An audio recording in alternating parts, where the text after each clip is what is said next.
Good morning students, my name is Subhash Kumar Kaswan. Alok math classes Subhash Kaswan YouTube channel में एक बार फिर से आपका स्वागत है। तो बेटा हम कर रहे थे चैप्टर 13 सर्कल्स, और एनसीईआरटी में चैप्टर 10 है और सृजन में है चैप्टर 13 सर्कल्स। तो बेटा सर्कल्स में हम एक्सरसाइज 13.1 जो आपका 13 चैप्टर है सर्कल का सृजन मैथ में, तो सृजन मैथ में जो 13.1 एक्सरसाइज है उसके हमने बेटा 7 तक सम कर लिए थे, मतलब 8th तक हम पहुंच गए थे। तो आज हम करेंगे 8th का बी पार्ट। 8th का ए हम कर चुके हैं, आज हम स्टार्ट करते हैं बेटा 8th का बी। 8th के बी के 2 पार्ट हैं, फर्स्ट और सेकंड। तो आज हम स्टार्ट करते हैं 8th बी। तो सभी बच्चों ने बेटा होमवर्क करना है और सभी बच्चों ने होमवर्क करके मुझे सेंड करना है, ठीक है ना बेटा। तो आपने अपना जो काम है होनेस्टली करना है, ईमानदारी से करना है बेटा, ठीक है बेटा। तो आज का लेक्चर हम स्टार्ट करते हैं चैप्टर 13 सर्कल्स 13.1 का क्वेश्चन नंबर 8। चलिए देखिए बेटा सभी बच्चे क्वेश्चन नंबर जो 8 है वो देखिए यहाँ पे हम यहाँ से हम स्टार्ट कर रहे हैं। ये क्वेश्चन नंबर 8 का जो ए पार्ट है हमारा वो हो चुका है। क्वेश्चन नंबर 8 का जो ए पार्ट है वो हम कर चुके हैं, ये वाला part. Prove that a parallelogram circumscribe, ये पार्ट हम कल कर चुके हैं। आज हम करेंगे बी का फर्स्ट पार्ट। ये फर्स्ट और सेकंड बेटा दोनों मोस्ट इंपॉर्टेंट हैं, ठीक है ना। ये दोनों क्वेश्चन मोस्ट इंपॉर्टेंट हैं। तो आज हम बी का फर्स्ट पार्ट करने जा रहे हैं। फर्स्ट पार्ट क्या है? Prove that the opposite sides of quadrilateral. कहता है क्वाड्रिलेटरल की opposite sides circumscribe a circle, ठीक है। क्वाड्रिलेटरल के अंदर एक सर्कल बना हुआ है, कहता है उसकी ऑपोजिट साइड जो है ना subtend supplementary angles at the centre of the circle, circle के सेंटर पर सप्लीमेंट्री एंगल बनाती हैं। यानी कि क्वाड्रिलेटरल के अंदर एक सर्कल बना हुआ है और क्वाड्रिलेटरल की जो ऑपोजिट साइड्स है वो सेंटर पर सप्लीमेंट्री एंगल बनाती है, मतलब सेंटर पर 180 डिग्री का एंगल बनाती है सेंटर पर, ठीक है। तो ये हमें प्रूव करना। तो ये बेटा एनसीईआरटी का सम है, ये आपका एनसीईआरटी का जो 30 नंबर क्वेश्चन है एनसीईआरटी में, ठीक है ना। और इसमें आपका बी का फर्स्ट है। तो एनसीईआरटी में तो हम कर चुके हैं, लेकिन फिर भी हम इसको दोबारा करेंगे अकॉर्डिंग टू सृजन। ये बहुत इंपॉर्टेंट क्वेश्चन है बेटा और कई बार एग्जाम में आता ही है। तो चलिए आज हम स्टार्ट करते हैं बी का फर्स्ट पार्ट। बी का फर्स्ट पार्ट आज हम स्टार्ट करें बेटा बी का फर्स्ट पार्ट। बी का फर्स्ट पार्ट देखिए, prove that the opposite sides of quadrilateral circumscribe a circle subtend supplementary angles at the centre of the circle. वो कहते हैं एक क्वाड्रिलेटरल है, उसके अंदर एक सर्कल बना हुआ है। देखो बेटा ये हमारे पास एक क्वाड्रिलेटरल है, ये हमारे पास एक क्वाड्रिलेटरल है, इसका नाम देंगे ABCD, A B C and D। ये हमारे पास एक क्वाड्रिलेटरल है ABCD। क्वाड्रिलेटरल के अंदर एक सर्कल बना हुआ है, क्वाड्रिलेटरल के अंदर एक सर्कल बना हुआ है। देखिए यहाँ पे एक सर्कल बना हुआ है क्वाड्रिलेटरल में, इसके अंदर एक सर्कल बना हुआ है।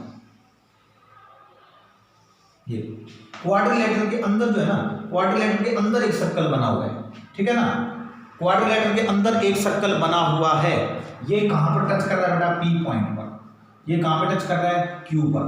ये कहां पे टच कर रहा है? R पर। ये कहां पे टच कर रहा है? C पर। तो सबसे पहले हम लिखेंगे क्वेश्चन में हम लिखेंगे गिवन में लिखेंगे एक क्वाड्रिलेटरल ABCD, एक क्वाड्रिलेटरल ABCD एक क्वाड्रिलेटरल है इन विच, एक क्वाड्रिलेटरल ABCD है इन विच circumscribe to a circle, in which circumscribe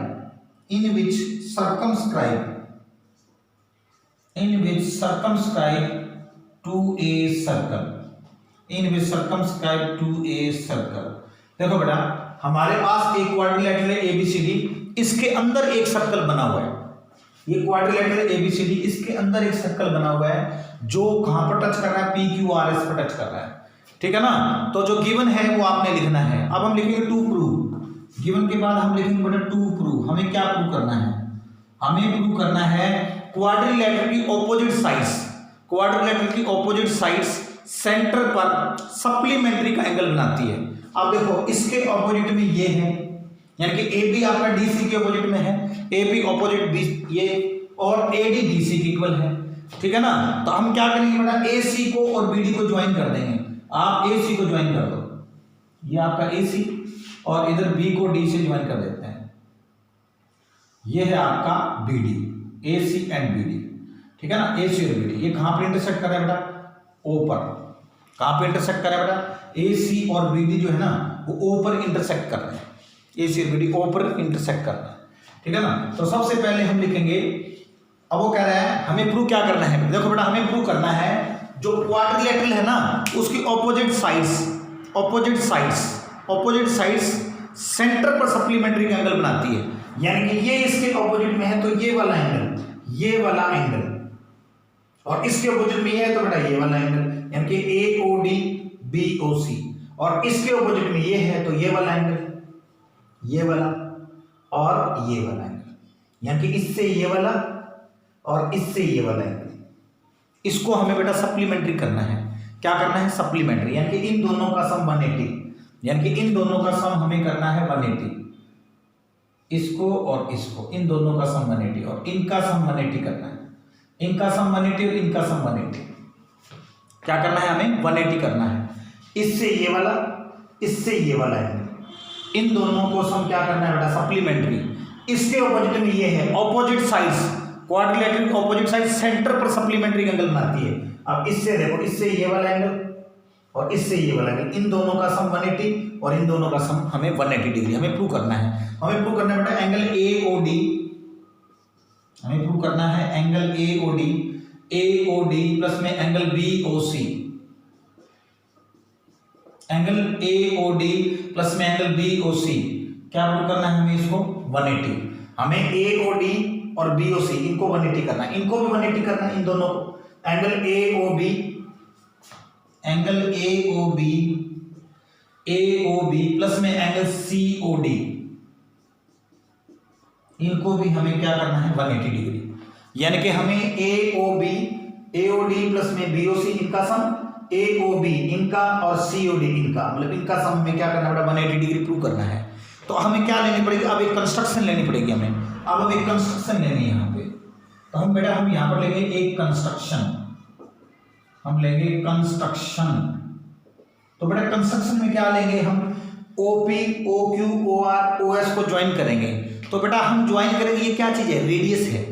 देखो OP को ज्वाइन करेंगे, रेडियस, ये भी रेडियस, ये भी रेडियस, ये भी। हम क्या करेंगे? OP, OQ, OS को ज्वाइन कर देंगे।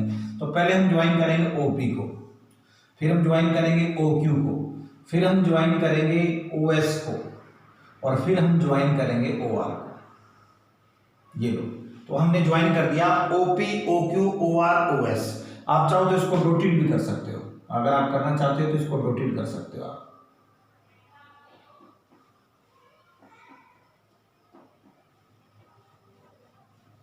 आप लिख सकते हो OP, OQ, OR and OS। OP, OQ and OR हमने लिखा ज्वाइन OP। कंस्ट्रक्शन में आ जाएगा हमारे पास join OP, OQ, OR, OP, OQ, OR and OS and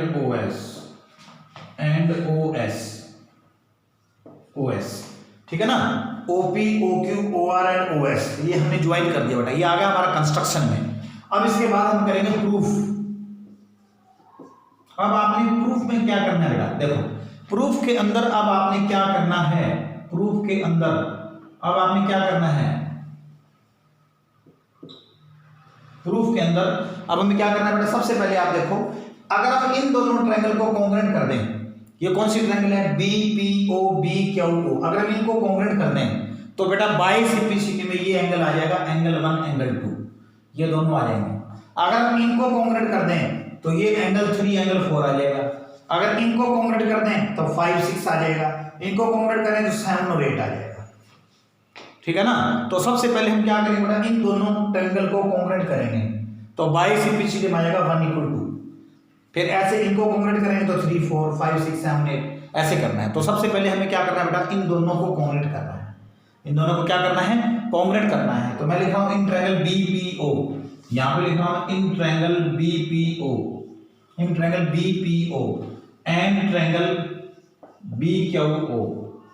मैं लिखूं यहां पे in triangle BPO and triangle BQO, BPO and BQO, BPO and triangle BQO।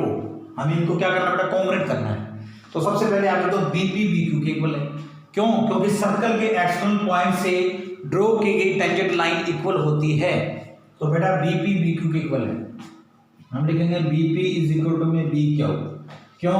इसका रीजन लिख दो बेटा टेंजेंट्स, इसका रीजन लिख दो टेंजेंट्स। बीपी बीक्यू के इक्वल है टेंजेंट्स, बीपी बीक्यू इक्वल है ओपी ओक्यू के इक्वल है, क्योंकि बेटा ये हमारे पास है रेडियस, ये भी हमारे पास क्या है रेडियस, ओपी ओक्यू के इक्वल है। आप लिख दो ओपी इज इक्वल टू में ओक्यू। क्यों बेटा? ये है हमारी रेडियस, ये आपकी रेडियस है, ओपी ओक्यू की रेडियस है, आर है, ये रेडियस है। उसके बाद ये क्या है बेटा कॉमन है, बीपी बीक्यू की इक्वल है, इनको कॉन्ग्रेट कराएंगे, बीपी बीक्यू की इक्वल है, ओपी ओक्यू की इक्वल है। और बेटा ये हमारे पास कॉमन है, ओबी इज इक्वल टू ओबी, तो यहाँ पे लिखेंगे ओबी इज इक्वल टू में ओबी, ये है बेटा कॉमन हमारे पास, ये बेटा कॉमन है, ओबी इज इक्वल टू ओबी हमारे पास कॉमन है।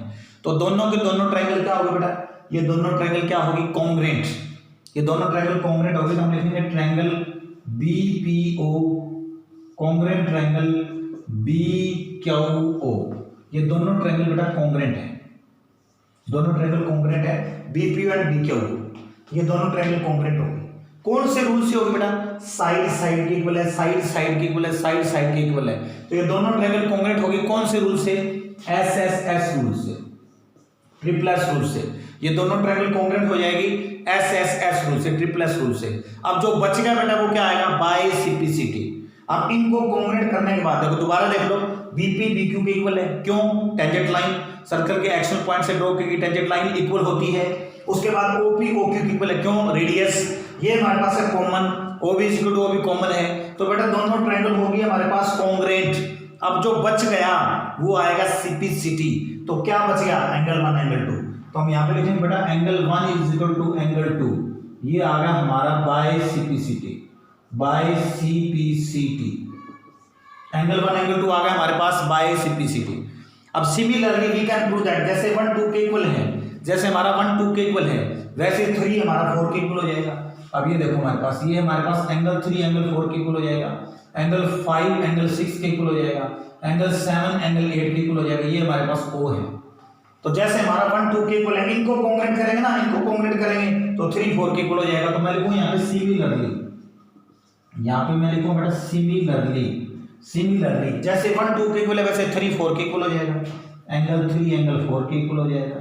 एंगल इनको कॉन्ग्रेंट करेंगे, इनको कॉन्ग्रेंट करेंगे तो 3 4, इन दोनों ट्रायंगल को कॉन्ग्रेंट करेंगे तो 5 6 के इक्वल हो जाएगा।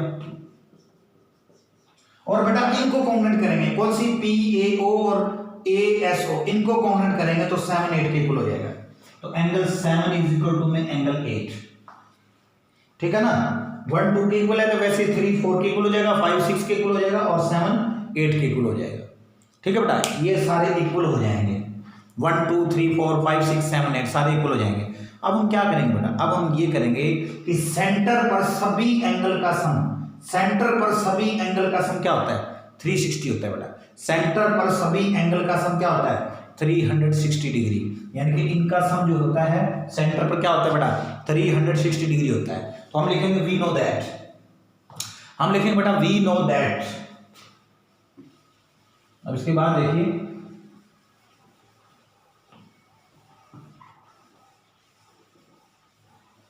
हम लिखेंगे बेटा वी नो दैट, हम जानते हैं,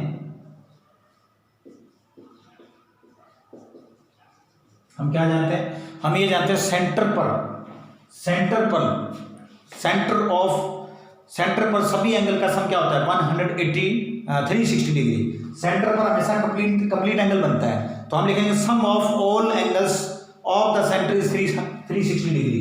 हम ये जानते हैं sum of all angles, sum of all angles of the center is 360 degree. Centre पर सभी एंगल का सम क्या होता है बेटा, 360 डिग्री होता है। सेंटर पर सभी एंगल का सम क्या होता है, 360 डिग्री होता है। तो इन सभी का सम होता है 360 डिग्री। तो हम करेंगे angle 1 plus angle 2 plus angle 3 plus angle 4 plus 5 plus में 6 प्लस में 7 प्लस में एंगल 8, एंगल 8। देखो 1 2 3 4 5 6 7 8, ये 8 है। तो सभी एंगल का जो सम है, सभी एंगल का सम जो है वो कितना होता है बेटा? 360 डिग्री होता है। सभी एंगल का सम क्या होता है? 360 डिग्री। सेंटर पर सभी एंगल का सम क्या होता है? 360 डिग्री होता है। अब बेटा आप यहाँ देखो, अब हमें ये प्रूव करना है ए और डी। अब देखो ए ओ डी कब आएगा? जब 6 और 7 को प्लस करोगे। जब 6 और 7 को प्लस करोगे तो बनेगा ए ओ डी। और बी ओ सी कब आएगा? जब 2 और 3 को प्लस करोगे। जब 2 और 3 को प्लस करोगे तो बनेगा बी ओ सी। तो एक तो हमें 6 7 को ऐसे ही छोड़ना है, 6 और 7, इसका हमें कुछ नहीं करना, 6 और 7 एज इट इज रहेगा, क्योंकि 6 और 7 को जब प्लस करेंगे ना तो बनेगा ए ओ डी। और जब 2 और 3 को प्लस करेंगे ना, 2 और 3 को, तो बनेगा बी ओ सी। तो 2 और 3 भी हमारा सेम रहेगा, ये हमारा सेम रहेगा। अब हम वैल्यू पुट कर देंगे बाकी सभी की। तो सबसे पहले यहाँ पर बेटा एंगल 1 है, तो एंगल 1 की वैल्यू आप पुट कर दो। एंगल 1 की वैल्यू क्या है हमारे पास? एंगल 1 की वैल्यू है एंगल 2। तो मैं यहाँ पे एंगल 1 की वैल्यू पुट करूंगा एंगल 2, प्लस में angle 2 as it is, angle 3 as it is. Angle 4 की वैल्यू पुट कर देंगे यहाँ पे। एंगल 4 की वैल्यू क्या है बेटा? एंगल 4 की वैल्यू है एंगल 3, तो यहाँ पे लिखना है एंगल 4 की वैल्यू एंगल 3। एंगल 5 की वैल्यू क्या बेटा? देखो एंगल 5 की वैल्यू है एंगल 6। एंगल 5 की वैल्यू है एंगल 6, 5 की जगह लिख देंगे एंगल 6, प्लस में angle 6 plus angle 7 as it is रहेगा। अब प्लस में एंगल 8 की वैल्यू क्या है हमारे पास? एंगल 8 की वैल्यू हमारे पास ये रही एंगल 7, तो एंगल 8 की वैल्यू हमारे पास एंगल 7 इक्वल में आएगा 360 डिग्री। अब आप रीजन दे सकते हो इसका आप रीजन दे सकते हो। यहाँ पे जो वैल्यू आपने पुट की है, जो वैल्यू आपने पुट की है उसका रीजन दे सकते हो। यहाँ पे इसका रीजन दे सकते हो आप। रीजन क्या दोगे? ये देखो 2 और 3 हमारा एज इट इज रहा है, 6 और 7 हमारा एज इट इज है, बाकी की वैल्यू हमने पुट कर दी। एंगल 1 की वैल्यू 2 पुट की है, तो आप लिखोगे angle 1 is equal to angle 2। उसके बाद 2 हमारा एज इट इज, 3 हमारा एज इट इज। एंगल 4 की वैल्यू क्या बेटा? एंगल 3 है। एंगल 4 जो है वो किसके इक्वल है? 3 4 के इक्वल है। एंगल 4 की वैल्यू 3। एंगल 5 की वैल्यू हमने पुट की है, एंगल 5 की वैल्यू हमने पुट की है एंगल 6। एंगल 5 की वैल्यू एंगल 6 और 7 हमारा एज इट इज रहा है। एंगल 8 की वैल्यू हमने क्या पुट किया बेटा? एंगल 7। तो यानी कि जो एंगल 8 है उसकी वैल्यू हमने पुट की है एंगल 7, ये वैल्यू पुट की है। एंगल 1 की वैल्यू 2 पुट की है, ये एज इट इज। 4 की वैल्यू हमारे पास 3 है, 5 की वैल्यू हमारे पास 6 है, 6 7 एज इट इज। एंगल 8 की वैल्यू हमारे पास क्या बेटा? एंगल 7, ये वैल्यू हमने यहाँ पे पुट की है। अब देखो 1 एंगल 2 ये हो जाएगा हमारे पास 2 एंगल 2। 1 एंगल 3 ये हो जाएगा 2 एंगल 3। 1 एंगल 6 ये हो जाएगा 2 एंगल 6। और 1 एंगल 7 ये आएगा 2 एंगल 7। तो इन सभी का सम कितना हो जाएगा? 1 एंगल 2 2 एंगल 2, और ये हो जाएगा हमारे पास 2 angle 3। Angle 6 2 angle 6, angle 7 2 angle 7, कितना हो जाएगा बेटा? 360 डिग्री, ये आएगा 360 डिग्री। अब इसमें से 2 कॉमन ले लेंगे, तो यहाँ से बेटा हम 2 कॉमन लेंगे तो बचेगा क्या? एंगल 2 प्लस में एंगल 3 प्लस में एंगल 6 प्लस में एंगल 7 इक्वल में 360 डिग्री, ये बच गया। अब बेटा ये वाला 2 कहाँ चला जाएगा? बाय में चला जाएगा। ये वाला जो 2 है वो कहाँ चला जाएगा? बाय में चला जाएगा। तो देखो अब इसके बाद आगे कैसे करेंगे? देखो इसके बाद हम करेंगे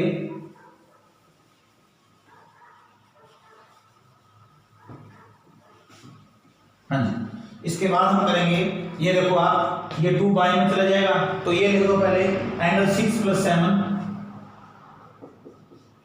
एंगल 6 प्लस 7, फिर एंगल 2 प्लस 3। अब ये हमारे पास 360 डिग्री। ये वाला 2 कहाँ जाएगा? बाय में चला जाएगा। ये वाला 2 बाय में जाएगा तो बेटा कितना आएगा? 180 डिग्री आएगा। तो ये आ जाएगा हमारा एंगल 6 प्लस में एंगल 7 प्लस एंगल 2 प्लस में एंगल 3, ये आ जाएगा हमारा 180 डिग्री। पहले लिखेंगे 6 प्लस 7, फिर लिखेंगे 2 प्लस 3, ये 2 बाय में चला जाएगा, 360 बाय 2 180 डिग्री। अब बेटा आप देखो 6 और 7 को जब प्लस करोगे, आप 6 और 7 को प्लस करके देखो क्या बनता है। ये देखो 6 और 7 इन दोनों को जब प्लस करेंगे 6 7 को, तो ये बनेगा AOD, ये आ जाएगा आपका AOD। इन दोनों को प्लस करेंगे तो बनेगा एंगल AOD प्लस में। अब देखो 2 और 3 को प्लस करने से देखो क्या बनता है। 2 और 3 को, मैं इसको ब्रैकेट में लिख दिया मैंने, 2 और 3 को प्लस करके देखो क्या बनता है। 2 और 3 को, ये देखो आप 2 और 3 को जब प्लस करोगे बनेगा BOC। जब इन दोनों को प्लस करेंगे तो बनेगा BOC, एंगल एओडी प्लस में एंगल बीओसी इक्वल में 180 डिग्री, यही हमें प्रूव करना था। अब जैसे हमने इसको 180 प्रूव किया है, वैसे इसी को भी क्या, इसको भी क्या प्रूव कर सकते हैं, इसको भी 180। जैसे ये आपका 180 आ गया, जब इनको हमने 180 प्रूव किया है तो similarly we can prove that इनका सम भी 180 हो जाएगा। तो हम लिखेंगे similarly we can prove that, similarly we can prove that, similarly we can prove that. जैसे हम इसको 180 प्रूव किया है, सिमिलरली इनका भी 180 हो जाएगा। सिमिलरली एंगल AOB प्लस में एंगल COD, ये भी आपका 180 हो जाएगा। तो बेटा यही हमें प्रूव करना था, यही हमें प्रूव करना था, ठीक है बेटा। तो इसको हम लिख सकते हैं हेंस प्रूव्ड, इसको हम लिख सकते हैं बेटा हेंस प्रूव्ड, यही हमें प्रूव करना था क्वेश्चन। इनका sum 180, similarly we can prove that इनका सम भी हम 180 प्रूव कर सकते हैं, ठीक है। तो ऑपोजिट एंगल का सम जो है सेंटर पर हमेशा क्या होता है बेटा, सप्लीमेंट्री होता है, 180 होता है। चलिए इसके बाद हम करते हैं नेक्स्ट क्वेश्चन।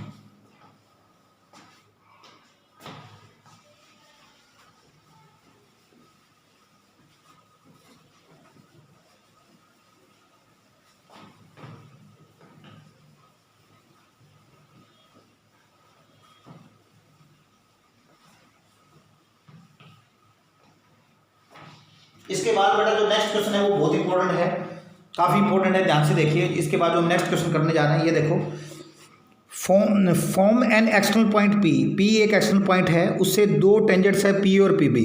देखो ये हमारे पास PA है, ये PA है और ये PB है, ये दो टेंजेंट्स लाइन है P एंड PB, ठीक है।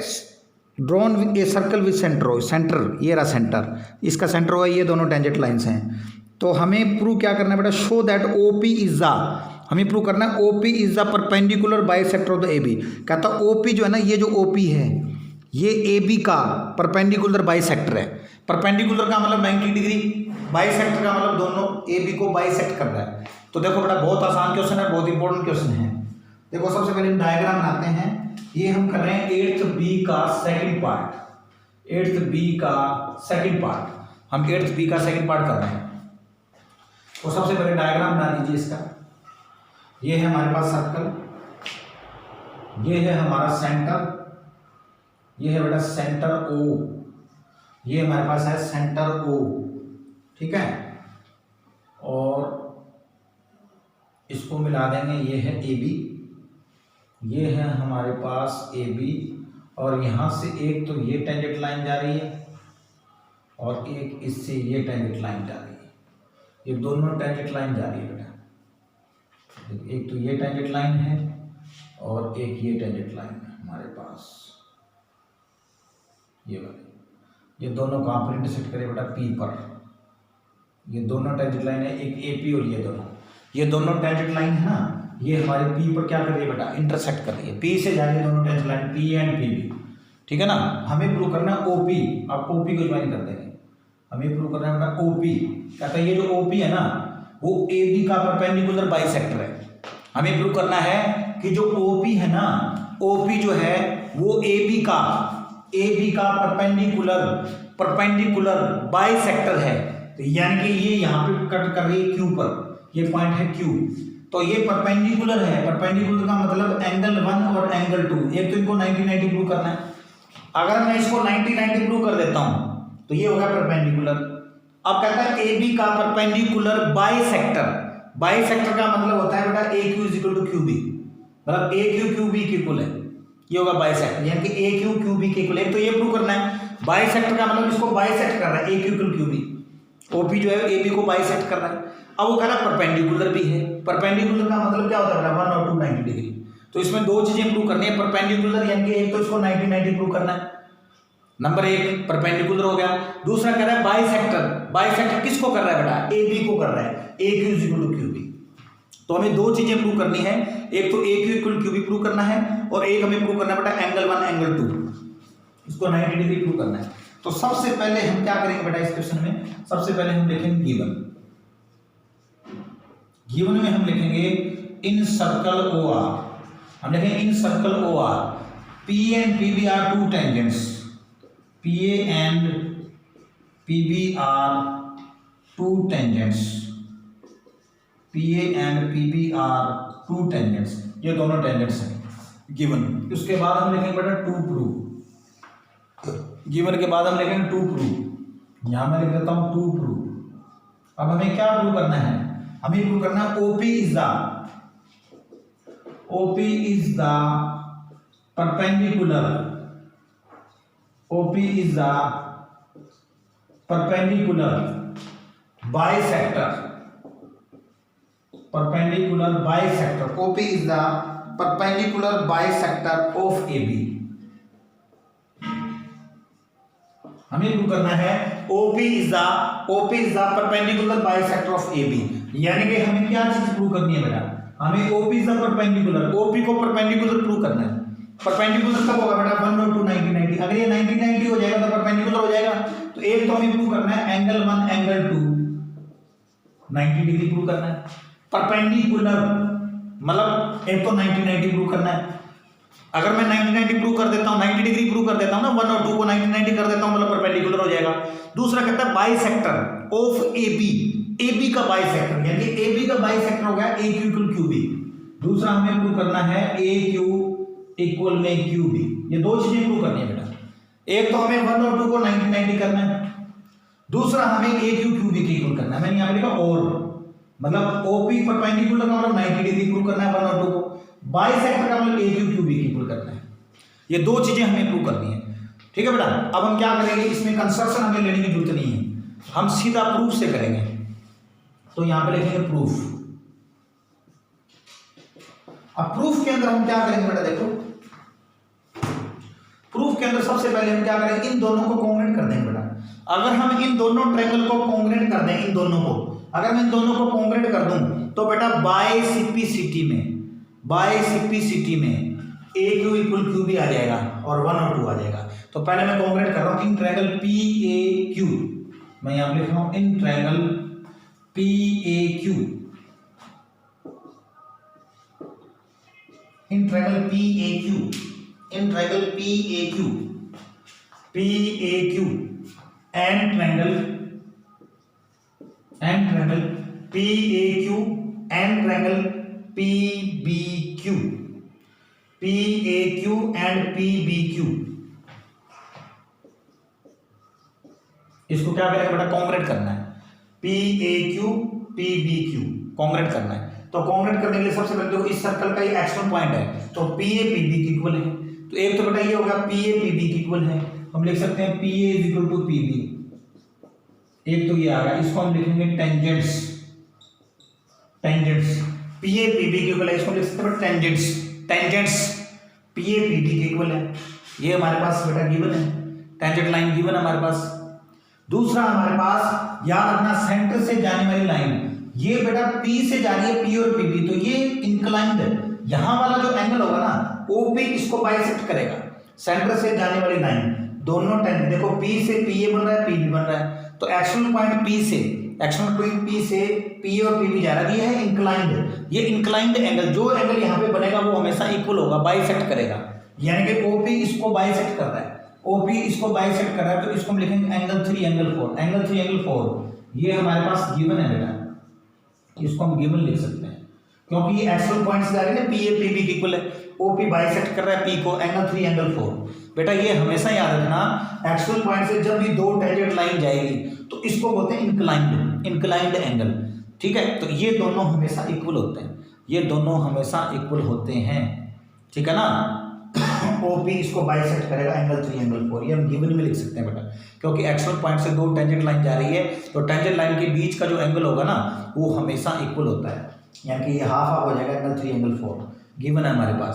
दूसरा हमारे पास बेटा ये है हमारे पास OP हमारे पास कॉमन है, OP का मतलब QP हमारे पास बेटा कॉमन है, ये जो QP है वो हमारे पास कॉमन है, PQ is equal to PQ, हम लिख सकते हैं बेटा PQ is equal to PQ, ये हमारे पास कॉमन है, ये हमारे पास कॉमन है PQ is equal to PQ common है। तो दोनों की दोनों ट्रायंगल बेटा क्या होगी, कॉन्ग्रुएंट होगी हमारे पास। हम लिखेंगे triangle PAQ equal triangle PAQ congruent triangle PBQ, ये लोग कॉन्ग्रुएंट होगी। कौन से रूल से होगी हमारे पास, साइड के इक्वल, एंगल के इक्वल है, साइड साइड इक्वल है, तो साइड एंगल साइड से कॉन्ग्रेट हो जाएगी। देखो side angle side, side angle side, side angle side से कॉन्ग्रेट होगी। अब जो बच गया वो सिंप्लिसिटी। अब यहां से क्या बच गया बेटा, यहां से क्या बच गया, यहां से बच गया ए क्यू और यहां से क्या बच गया क्यू बी, तो ए क्यू क्यू बी के इक्वल है।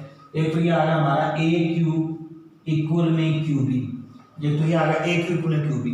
दूसरा बेटा क्या आया, दूसरा आया एंगल 1 एंगल 2, दूसरा हमारे पास आ जाएगा एंगल 1 एंगल 2, ये दोनों आ जाएंगे by C P C T, by C P C T. तो एक तो हमारे पास है ए क्यू क्यू बी के इक्वल है, दूसरा हमारे पास एंगल 1 एंगल 2 के इक्वल है, ये हमें पता है बेटा। अब हमें इतना तो पता लग गया ए क्यू क्यू बी के इक्वल है, ये तो आ गया हमारा। अब हमें 1 और 2 को क्या करना है, 90 डिग्री प्रूव करना है। तो 90 डिग्री प्रूव करने के लिए अब हम क्या करेंगे, देखो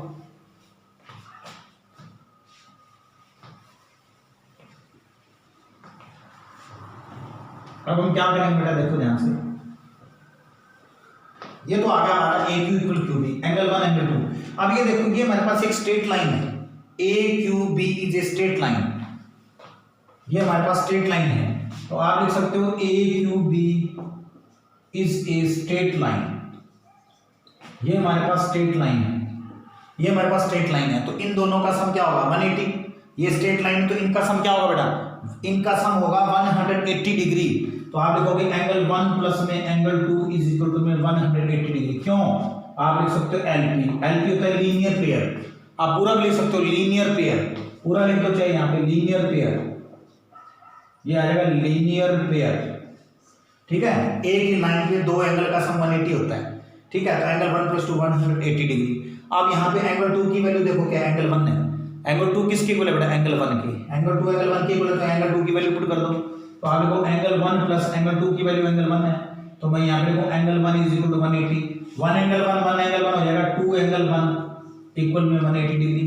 अब एंगल 1 यहीं छोड़ दो, ये आएगा 180, ये 2 कहाँ जाएगा, ये 2 इसके बाएं में चला जाएगा, तो ये आएगा हमारा 90 डिग्री।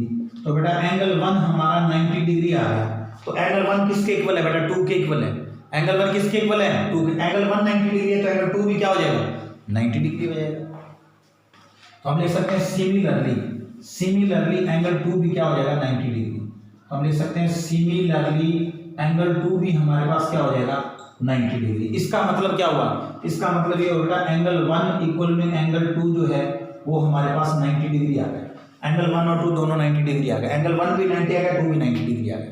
तो 90 डिग्री का मतलब होगा परपेंडिकुलर, 90 का मतलब होगा परपेंडिकुलर, ठीक है ना। जब ये पी क्यू परपेंडिकुलर है तो ओ पी भी क्या होगा, परपेंडिकुलर होगा ना। परपेंडिकुलर का मतलब होगा 90 डिग्री, और बाइसेक्टर का मतलब A Q is equal to Q B, ये हम प्रूव कर चुके हैं। तो हम लिखेंगे सो, यही हमें प्रूव करना था, सो OP is the perpendicular, OP is the perpendicular bisector of AB, OP is the perpendicular bisector of the AB, यही मैं प्रूव करना था। OP जो है वो AB का परपेंडिकुलर बाइसेक्टर है, परपेंडिकुलर का मतलब 90, बाइसेक्टर का मतलब AQ is equal to QB, यही मैं प्रूव करना था। तो ठीक है बेटा, तो ये आपने सम आपने करने हैं और ये सम करके मुझे उसका होमवर्क भेजना है, ठीक है ना बेटा। तो ये मेहनत मैं आपके लिए कर रहा हूँ, तो सभी बच्चों ने ये वर्क करना है। ओके बेटा, thanks and have a nice day, bye बेटा।